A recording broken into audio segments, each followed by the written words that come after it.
পাকিস্তানের বেলুচিস্তানে নিরাপত্তা বাহিনীর অভিযানে অন্তত ৯২ জন সন্ত্রাসী নিহত হয়েছেন।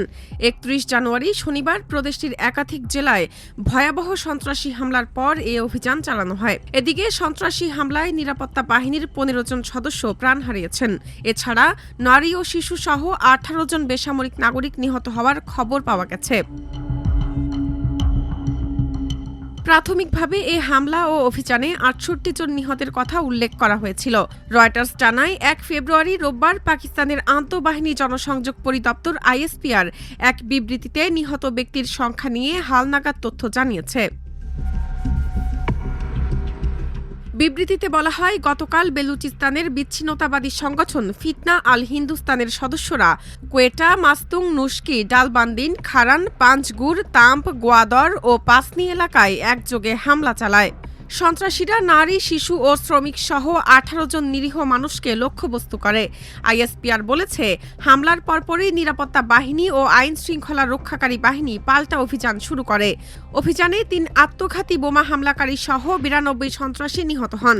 লড়াইয়ে ১৫ সেনা সদস্য বীরত্বের সঙ্গে প্রাণ দেন। এলাকাগুলোতে সন্ত্রাসীদের মূল হোতা ও সহায়তাকারীদের ধরতে সাঁড়াশি অভিযান চলছে। বিবৃতিতে আরও বলা হয়, গোয়েন্দা প্রতিবেদনে সন্দেহাতীতভাবে নিশ্চিত করা হয়েছে যে হামলাগুলো পাকিস্তানের বাইরে থেকে পরিচালিত হয়। পুরো ঘটনার সময় তারা সন্ত্রাসীদের সঙ্গে সরাসরি যোগাযোগে ছিল।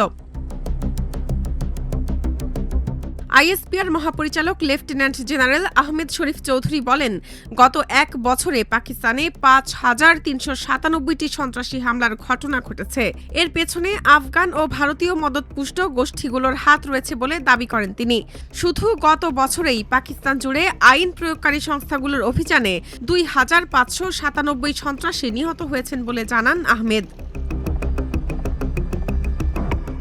পাকিস্তানের স্বরাষ্ট্রমন্ত্রী মোহসিন নাকভি বলেন, সন্ত্রাসীরা কোথায় বসে এসব করছেন তার অকাট্য প্রমাণ তাদের কাছে আছে। বিশ্ববাসীর কাছে তাদের মুখোশ খুলে দেওয়ার হুমকিও দেন নাকভি। আফগানিস্তান ও ইরানের সীমান্তবর্তী খনি সমৃদ্ধ প্রদেশ বেলুচিস্তানে কয়েক দশক ধরে চলা একটি বিচ্ছিন্নতাবাদী তৎপরতা দমনে লড়াই করে আসছে পাকিস্তান। প্রদেশটিতে বিদ্রোহীরা রাষ্ট্রীয় বাহিনী, বিদেশি নাগরিক ও স্থানীয় নন এমন লোকজনের ওপর আক্রমণ চালিয়ে আসছে।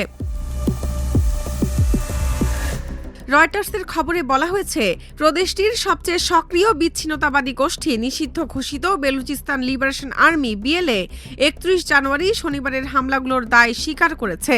এক বিবৃতিতে বিএলএ জানিয়েছে, তারা প্রদেশ জুড়ে একযোগে বন্দুক ও আত্মঘাতী বোমা হামলা চালানোকালে সামরিক স্থাপনা, পুলিশ ও বেসামরিক প্রশাসনের কর্মকর্তাদের লক্ষ্যবস্তু করেছে।